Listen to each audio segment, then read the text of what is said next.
Саламатсызбы, урматтуу угармандар. Дүйнө дүгүртүү программасын угуп атасыздар. Бүгүнкү талкууланган темабыз бул Борбордук Азия жана Кавказ, Түркиянын келечеги кандай? Студиябызда коноктор белгилүү серепчилер Искендер Ормон уулу, саламатсызбы? Саламатсызбы. Эсен Омуракунов, саламатсызбы? Анда биринчи суроо сизге Искендер мырза бербейликпи? Борбордук Азия жана Кавказдык Түркиянын келечеги кандай? Азыр көп маалымат түшүп атат. Жакында эле Түркиянын президенти Тайып Эрдоган айтты, мында сапар менен Өзбекстанга барды. Башка мамлекеттерде, анан көчү Анкарадан чоң жолугушта айтыптыр, бул биз жаңы саясат жүргүзөбүз Борбордук Азияда, Кавказда. Бул эмнени туудурат? Бул кайсы жаңы болобу саясат же эски салсатпы? Албетте, негизинен потенциал катары, негизги мүмкүнчүлүгү катары Түркиянын Орта Азияда таасири же болбосо Орта Азия менен алака байланыштарынын деңгээли бир топ эле терең, бир топ эле күчтүү болушу мүмкүн. Бирок Түркия ошол күчтүү болуу үчүн керектүү болгон факторлор, же болбосо ошол күчтүү болуш үчүн керектүү болгон өзүнүн ички кээ бир мазмундарын аябай түшүрүп алды десек болот да. Деңгээлине? Ооба. Билесиздер, тышкы саясат ички саясаттын бир уландысы.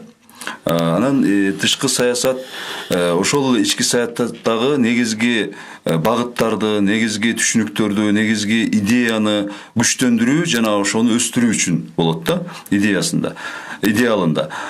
Түркиянын да ошол жагынан алып караганда, акыркы учурда өзүнүн НАТОга мүчө болгонуна карабастан, бүгүнгө чейинки Европалык Союзга кандидат болгонуна карабастан мүчө өлкө, Батыш менен болгон соода жана башка саясий байланыштары бүгүнгө чейин аябай тыгыз болгонуна карабастан, бирок башка өлкөлөр менен болгон ошол эле чыгыш, батыш өлкөлөрү менен, ошол араб өлкөлөрү жана Азия өлкөлөрү менен болгон байланыштары негизги багытында кээ бир мындай толкундоо, кээ бир белгисиздиктер пайда болуп кетти да. Мурда Түркия, билесиздер, өзүнүн потенциалы эмне үчүн? Ал ислам өлкөсү, мусулмандар жашаган өлкө, өзү светтик мүнөздөгү болсо дагы, мусулмандар жашаган өлкө, населениясы дагы, элинин санындагы бир топ ошол 80 миллионго чукулдаган элинин саны бар. Анан тарыхы ошол учурда Осмондук империянын дагы уланысы, мусулман өлкөлөрдүн ичиндеги башат бир өлкө болчу да.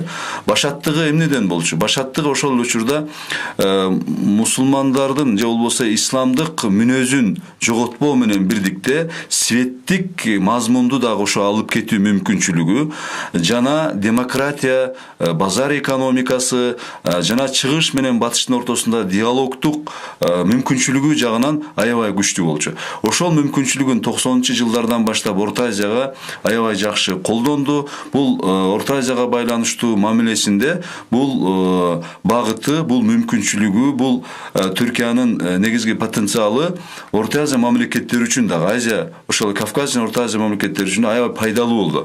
Түркия биринчи Орта Азия өлкөлөрүнүн биринчи же экинчи, сөзсүз бардык Орта Азиядагы ошол эле Кыргызстан, Казакстан, Өзбекстан бардыгын биринчи же экинчи тааныган, эгемендүү мамлекет катары тааныган өлкө. Биринчи же экинчи өзүнүн элчилигин ачкан өлкө. Ошол учурда өзүнүн жардамдарын, балким Экзим банк аркылуу, башка баягы мүмкүнчүлүктөр аркылуу ошол өзүнүн экономикасы ошол учурда чабалдыгына карабастан кээ бир жардамдарды берген өлкө.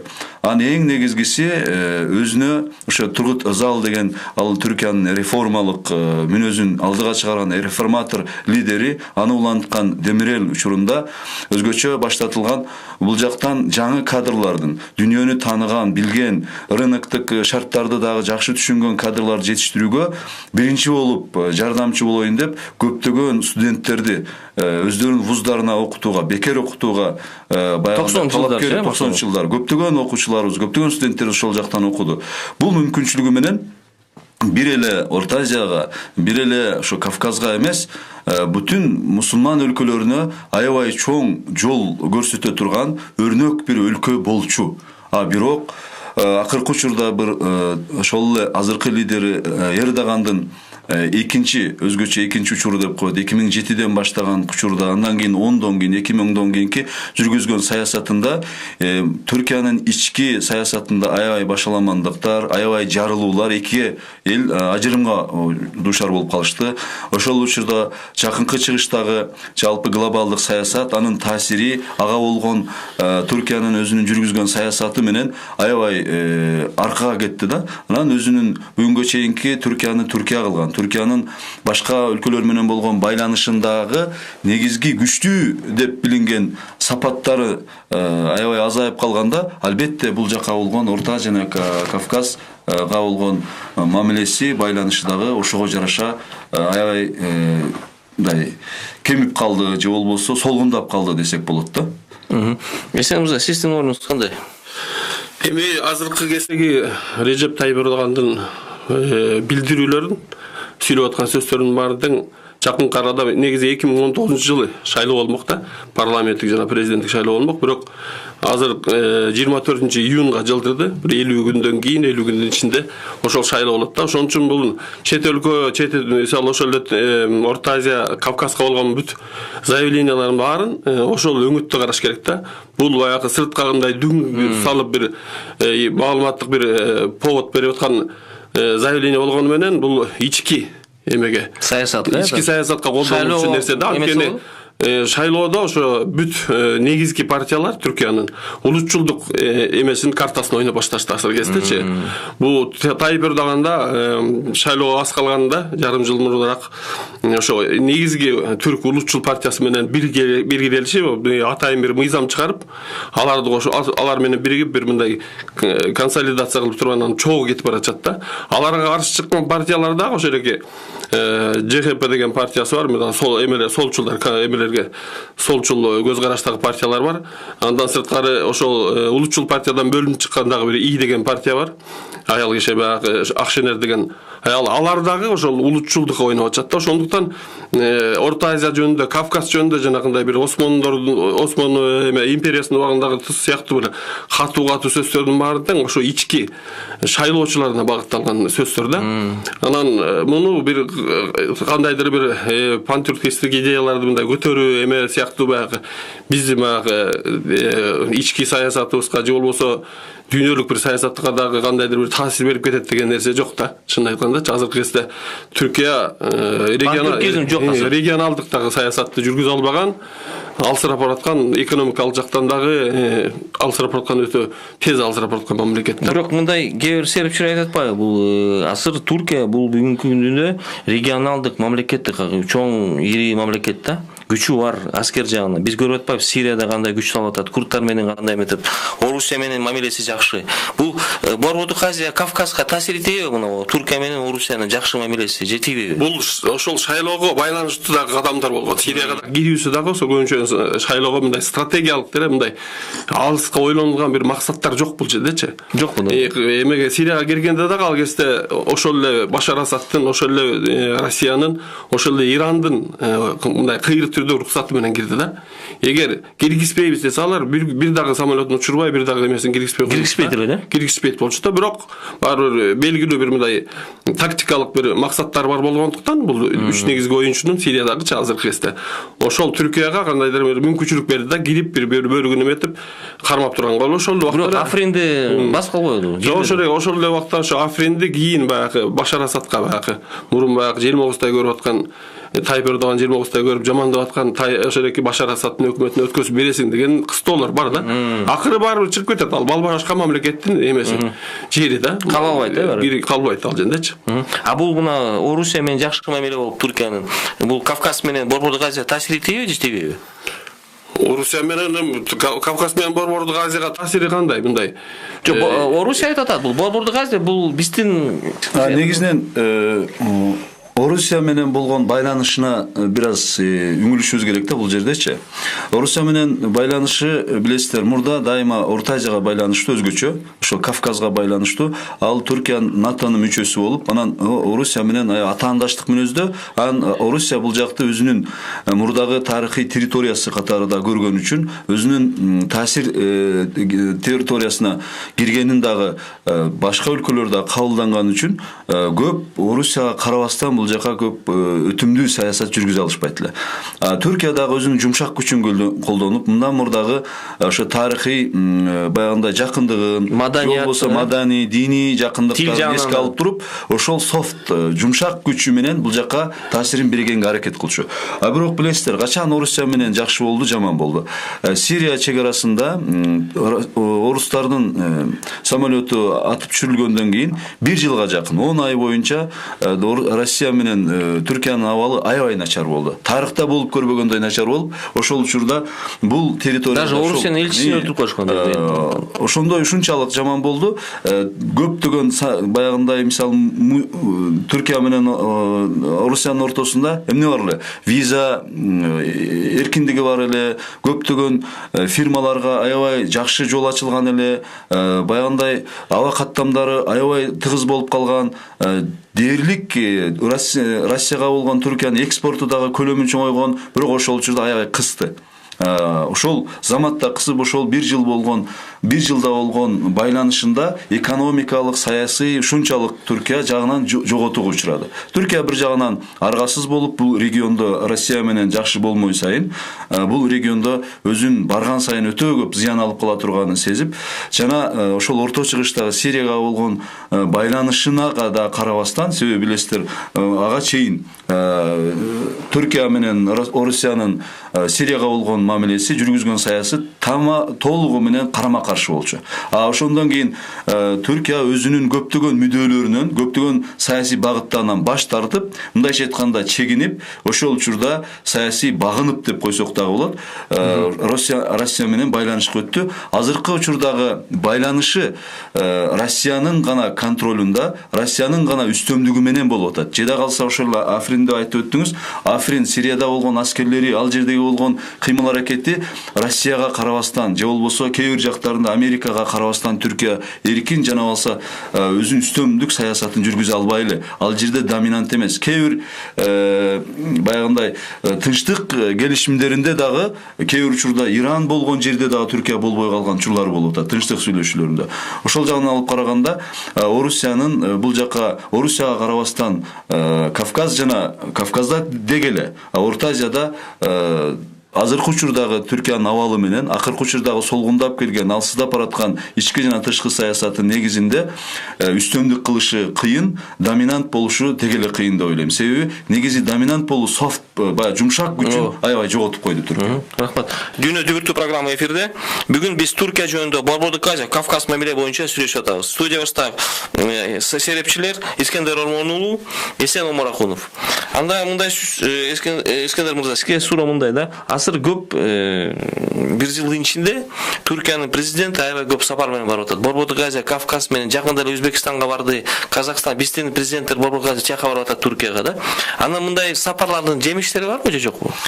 Негизинен бул жерде ушул мүнөздү сөзгө баштаардан мурда сөзсүз түрдө айтып кетиш керек. Жана Эсен мырза айтып кетпедиби? Ички жакында шайлоо, чукул шайлоо, кезексиз шайлоо жарыялашты. 1,5 жыл убакыт болгонго карабастан 24-июнда шайлоо болот. Анан дегеле негизги Эрдоган, Түркиянын лидери Эрдоган саясий иштеринде жүргүзүүсүндө прагматист, ошол учурда акыркы учурда популист тарабы аябай күчөп кеткен да.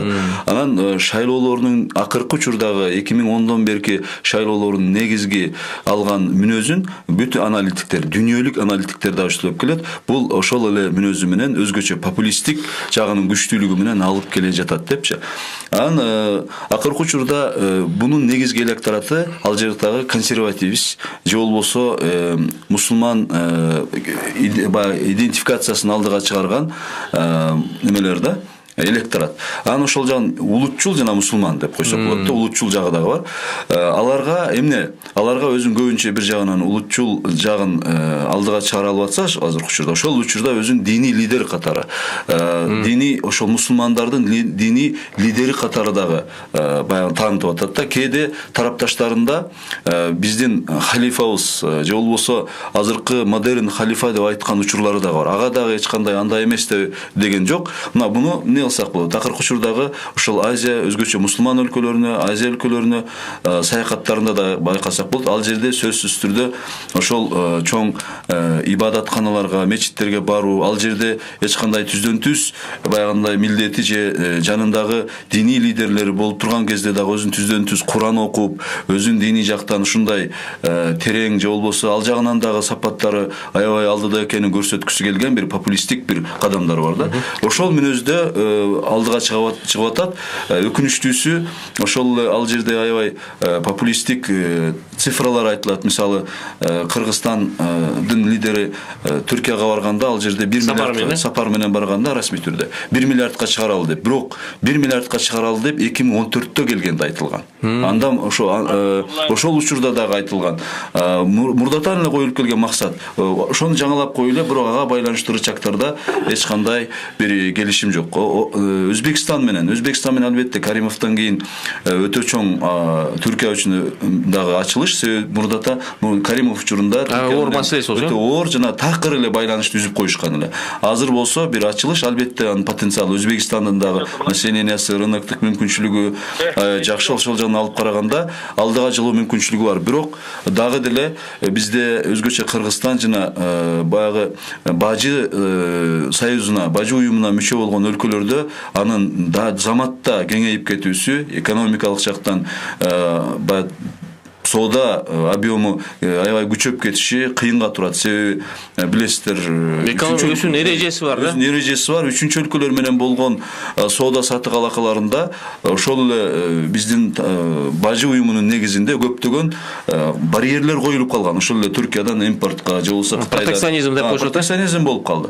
Мурдагыдан керек болсо биздин соода байланыштарыбыз төмөндөп кетти. Азыркы учурда ошондой Түркиянын популисттик кадамдары ички баягы шайлоонун алдында аркасында көрсөтүлүп аткан экономикалык жактан солгундоп бараткандыгы, ички аябай конфликттик мүнөздөгү саясаттын алдыга чыгып атканы, анын уландысы болгон тышкы саясатка болгон мындай адекваттуу эмес кадамдары заматта эле аябай чоң соода байланыштарынын көлөмү күчөп кетишин же болбосо саясий жактан дагы позитивдүү бир илеп боло тургандай таасири болушун күттүрбөйт да. Рахмат. Бир угарман саламатсызбы? Саламаттар. Атыңыз ким? Келе жаткан майрамдар менен барыңар. Рахмат силерге. Эдил мырза, атым Жылдызбек. Жылдызбек, суроо берсеңиз. Мен мындай демекчимин, баягы мен угуп отурам, чынында эле Туркияга мисалы баягы азыркы шайлоону мен түшүндүрүп анан айтсаңыздар, мына Кыргызстан менен болгон алаканы сурагым келип атат да. Ордагы бийликте эч кандай бир жакшы позитивдик болгон жок, соода сатыкта эле жакшы болгон жок. Биздин эже унутпашыбыз керек да, эки миллиондун ортосундагы бул миграция маселеси бар. Анда биздин жарандарыбыз жашайт, ошо жерде үй бүлөсүн багат, башка ишler дегенде азыркы күндө мына жаңы президентибиздин Турция менен болгон мамилеси кайрадан жандандырып атат да. Бирок ошол эле учурда мына Турция менен Каракстандын мамилеси кандай деп ойлойсуз сурап атам да. Себеби Россия менен Казакстан ортосунда мамиле жакшы эмес. Рахмат. Бул ушул жөнүндө бир кыскасы айтып берсеңиз. Рахмат. Рахмат, Жылдызбек мырза. Аябай маанилүү суроо. Себеби билесиздер, азыркы учурда Кыргызстан менен Турциянын акыбалы мурдагы президентибиз учурунда өзгөчө ошол түрк лицейлери деп айтылып жүргөн мектептерге байланыштуу эгемендүүлүктү бир аз тандап өлкөнүн кызыкчылыгын тандап кадам таштаган үчүн алардын дагы ички саясатына байланыштуу алардын талабы башкача болгон үчүн эки талап бири-бирине төп келбей байланыштар солгундап кеткен. Албетте жаңы президентибиздин сапары менен жаңы бир баягындай ачылыш, жаңы бир кайрадан бир позитивдүү бир көрүнүш башталды. Бирок анын ичин толтура турган баягы механизмдер дагы эле ачык эмес. Макул, бир өлкө менен байланыш эмне үчүн болот? Ар бир өлкөнүн өзүнүн кызыкчылыгы үчүн болот. Бир өлкө менен болгон байланыш болуш үчүн эле, байланыш жакшы болуп атат деш үчүн эле болбойт. Анын ичиндеги механизмдери сөзсүз болуш керек. Ошол механизмдерин алып карасак, жанатан бери айтып аткан биринчи мисалы соода алака байланыштар. Соода эки өлкөнүн байланышын дагы тыгыздаган, дагы жаман болгонго түрткү бергендерге дагы жол бербеген бир чоң бир составляющий да, мындай фактор. Ал жагынан алып карасак, биз канчалык кыркалаган жылдар боюнча Түркия менен болгон соода байланышыбыз 400 миллиондун айланасында, 500 миллионду ашкан жок көлөмү жалпы. Инвестициялык мүмкүнчүлүк ошол эле ойдон калды. Ал эми жана эле айтып өткөндөй, бажы уюму курулгандан кийин кайра артка кетти Түркиядан болгон импорт же болсо соода байланыштар. Азыркы учурда албетте башка өлкөлөр менен дос жана позитивдүү, жакшы ымалаш, жакын мамиледе болгон маанилүү, бирок ошол маанилүү жакын мамилени дагы күчөтө турган ички мазмундар болуш керек. Ал мазмундар Түркия менен Кыргызстандын ортосунда азыр анчалык эмес деп айтсак болот. Бирок албетте Түркиянын бул жакта жанагы мүмкүнчүлүктөрү, мисалы инвестиция катары ошол эле Coca-Cola'ны деле Түркия аркылуу деп койсок болот. Кирген. Анан өзгөчө орто жана чакан ишканалар ачылган бул жакка. Ал жактан өзгөчө ошол эле курулуш материалдары жана текстилге байланыштуу импорттук мүмкүнчүлүктөр болгон. Анан биздин сиз айткандай мигранттарыбыз ал жакта көптөгөн иштеп атканы бар, бирок албетте алар да ар түрдө. Акыркы учурда телевидение, радиолордо, интернеттен көрүп калып атабыз. Алардын акыбалы дагы идеалдуу эмес, өтө жакшы деп айта албайбыз. Бир жагынан ал жактагы мамиле, ал жактагы акыбалдары дегендейчи. Анан ортобузда 90 күнгө чыккан визасыз жашоо мүмкүнчүлүгү бар. Ал жагынан жакшы, ошодон пайдаланып биздин мигранттар барып иштеп атат. Виза жок барат. Виза жок барып атат. Узун мөөнөттө албетте тилейбиз, албетте каалайбыз эки өлкөнүн бүгүнгө чейинки байланыштары дагы жакшы болсун, дагы ийгиликтүү болсун, бирок эки өлкөнүн тең пайдасына болсун депчи. Албетте Казакстан жана башкалар боюнча кезеги келгенде сүйлөйбүз. Саламатсызбы? Жок. Анда эсиңизде сиз кандай ойлойсуз? Ушул экономикалык мүмкүнчүлүк жактарынан караганда Түркиянын мамлекеттик инвестицияларын күтпөй эле коюш керек да. Ошол эле Өзбекстанга келип туруп жанагы Зират банк 300 миллионго жакын инвестиция берет деген сөз дагы бул көбүнчө мындай популисттик сөздөрдөн да. Анткени ошол эле Зират банк Түркиянын ичиндеги мурункайдагы бир медиа холдингди эмеге өткөрүп алыш үчүн, Эрдоган жакындарын өткөрүп алыш үчүн 20дан ашык мамлекеттен 14% пайыз менен кредит тапты да, караңчы. Азыркы кезде бүт ошо мамлекеттик стандарттарды жанакындай инвестициялык мүмкүнчүлүктөрдү изилдеген агенттиктер эле дүйнөгө белгилүү абройлуу агенттиктер Түркиянын инвестиция кирчүү эмес, инвестиция качуу мамлекеттер катарына киргизип атат да. Ошондуктан биздин Кыргызстанда мүмкүнчүлүгүбүз кандай бар? Азыркы кезде ал сырткы инвестиция эмес, Түркиянын ичиндеги өз түрктөрдүн өздөрүнүн инвестициясы сыртка кача баштайт да. Ошол кезде биздин Кыргыздын бизнесмендери, түркчө билген, түрктөр менен иштеп көргөн бизнесмендерибиз көп. Ошол эле баягы Гүлендин мектептерин бүткөн баягы жакшы жигиттер да бар, бизнесмендер. Ошолор жеке инвестиция тартыш керек да. Биз баарыбыз көрүп атабыз, Кыргызстанда ошо кыргыздар ошол экин жакшы түшүшүбүз керек да. Мамлекеттик инвестиция эч качан Кыргызстанга көп деле мындай пайдасы тийген эмес буга чейин. Bundan кийин да тийбейт да. Жеке бизнесмен бири-бири менен акча алакасын кылса, алар бюджеттен кайра төлөнбөйт да. Эгер банкрот болсо, кыргыз бизнесмени жооп берет. Өзүнүн рисктери бар. Өздөрү да кыргыз эмеге мамлекетке бюджет болсо, жанакындай салыктар төлөнөт, жумуш орундары ачылат. Ошондуктан жеке инвестиция тартуу боюнча мүмкүнчүлүктөр чоң Түркияданчы. Азыркы кезде дагы ошол мүмкүнчүлүктөр көбөйүп атат. А мамлекеттик тараптан инвестициялар болот, тигилер булат деген нерсенин баары тең.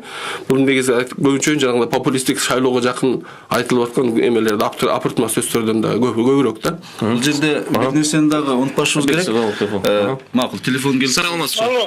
Атыңыз ким? Айлып Жорахан. Аты сурооңуз берсең? Мен суроом мындай. Дүйнөдөгү бир катар лидерлер бар. Меркель, Путин, Владимир Владимирович, Евросоюз. Суроону берсеңер?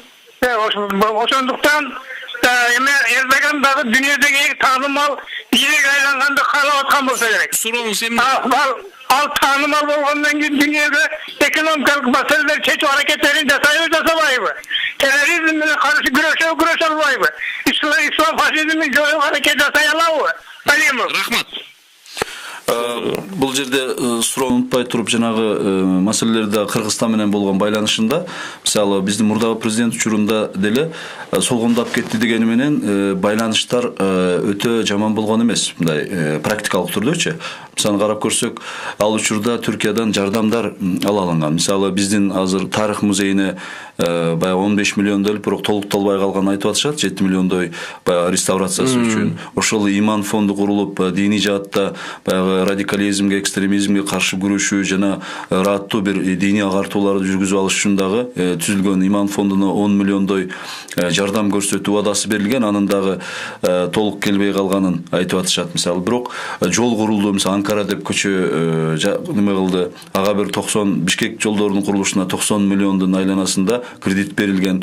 Жана больница мына Фучикте азыр көрүп атасыздар, жаңы больница курулуп. Булардын баары Түркия мамлекетинин кредит, жардам түрүндө колгабыш кылган көрсөткүчтөр да. Буну дагы эч качан унутпаш керек.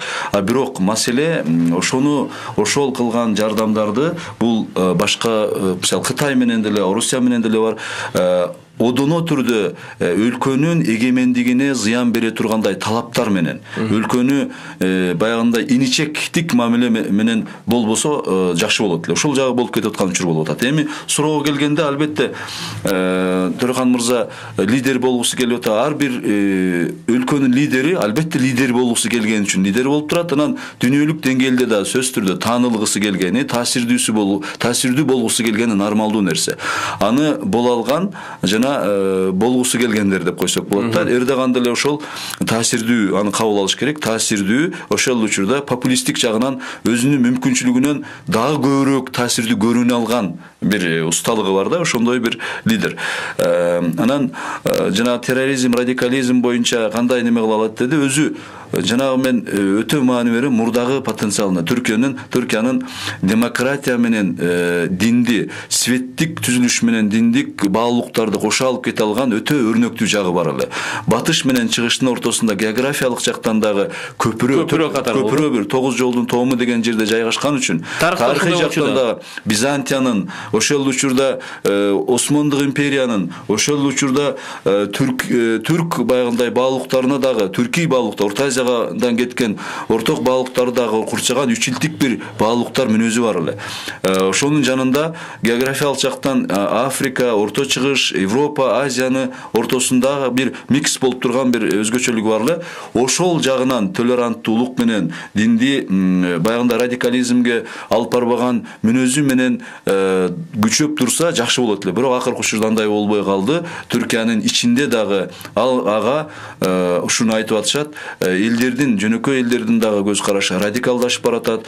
Жөнөкөй баягындай диний айтуулар, сүйлөмдөр дагы аябай радикалдашып кетти. Анан биздин көбүнчө мына Сирияга, Орто Чыгышка, ИГИЛге кошулуп кетти деген атуулдарыбыз да Орто Азиядан баргандар дагы бул жактан же болбосо Орусия аркылуу, бирок Түркия аркылуу барып аткандыгын айтып атышат. Кээ бир мен баягындай күч органдары менен сүйлөшүп калганда айткан учурлар бар. Кээ бир мисалы ошол Түркияда ошол радикалдуу күчтөргө мүчө болгон же болбосо аларга тарапташ болгон, керек болсо машыккан жерлерин билгенге чейин жерлерибиз бар, бирок аларды ала албай келген учурларыбыз да аз эмес депчи. Бул жагынан мындай бүдөмүк деп айтсак болот. Эсен мырза, мындай бир суроо бар да. Мына Түркиянын Борбордук Азия менен Кавказ менен келечеги кандай болот? Сиз кандай көрөсүз?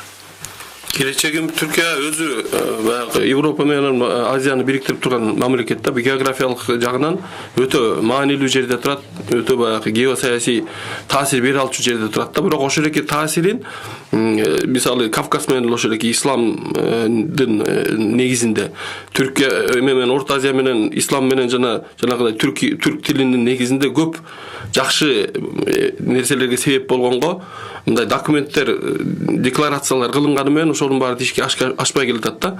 Бирок анын себеби дагы ошол жанагындай ар бир мисалы мамлекеттерди көрүп атабыз, 15 жылдан ашык же болбосо 15 жылга чакын бийликке бир эле партия, бир топ туруп алган болсо сөз бийликке мас болот экен да.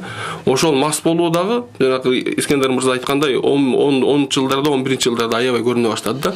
Ошондон кийин бүт ошого чейин топтоп келген Түркияда бир гана эмес, исламга жакын эмес, анткени бул Эрдоган исламга жакын, исламды баягы сунган катар инструмент катары колдонгон бир лидер катары билинет да. Башка дагы солчулдар дагы ошол эле батышчылдар дагы баары тең ушул эки Европадагы ислам дүйнөсү дагы үмүт менен карап калган болчу да 11-жылга чейин. Бирок 11-жылдан кийин айрыкча 2013-жылда азыркы кездеги президенти Тайып Эрдоган кийлигишти деген бир пара алуу, чоң баягы миллиардтаган пара алуу иштери козголду. Ошол эле жылы 2013-жылдын 24 декабрда азыркы 25 декабрда азыркы премьер-министр Бинали Йылдырым катышкан көптөгөн паракорлук эмелер ачылгандан кийин ошонун баарын жаап калыш үчүн ЖМКларга дагы 200дөн ашык азыр эң күчтүү аналитик журналисттери түрмөдө отурат. Түркиянын калганы качпаган эмес. Акыркы көз карандысыз бир медиа холдингти жакындары алышты да. Ошондуктан ошол жагынан жанагы айтып атпайбызбы, софт пауэр, жумшак күч катары бүт ошо жумшак күч алыска кетчү стратегиялык бир таасир берүү мүмкүнчүлүктөрүн баарын жокко чыгарды да. Анан куралдуу же болбосо башка таасири мүмкүн эмес, экономикалык таасир берүүсү да мүмкүн эмес. Мында келечекте көрсөк, Түркия менен борбордук азыркы бийлиги менен мүмкүн эмес, бирок потенциалы Түркиянын негизи мамлекет катары жанакындай 80 миллион эмеси бар, иштемчил эли бар мамлекет катары потенциалы өтө чоң. Бирок бул ошол потенциалды позитивдүү нота менен бүтөт. Мен дагы кыскача келечегине байланыштуу айтып койгум келет. Мен ойлойм кыска мөөнөттө жакшы болушу кыйын, пайдалуу боло алышы кыйын. Себеби Түркиянын ички саясаты аябай конфликттүү жана ажырымга учураган, жана мурдагы өзүнүн жакшы деген сапаттарын жоготууга багытталган бир саясат болуп калды. Ал узун мөөнөттө бирок жакшы болот дейм. Себеби Түркия баягындай Осмондук империянын мураскери жана мамлекеттик тажрыйбасы аябай терең, жана батыш менен болгон байланышы, жана чыгыш менен болгон көпүрөлүк байланышы дагы арбын. Ошолор кайрадан жанагы коомдун ичиндеги аны түшүнгөн, билген окумуштуулары, саясатчылары, коомдук ишмерлери да аз эмес. Акырында отуруп кайра өзүнүн мурдагы потенциалын жаңылай алай турган абалга келет. Ошол абалдан баштап дагы бир эле Кыргызстан жана Орто Азияга эмес, жалпы мусулман өлкөлөрүнө дагы өрнөктүү бир потенциал болуу жагы бар да. Ошол жагынан келечеги узун мөөнөттө жакшы болот деп ойлойм. Мындай позитивдүү, мындай пикир менен дүйнөдө бүтүп турган айкады жакшы болду.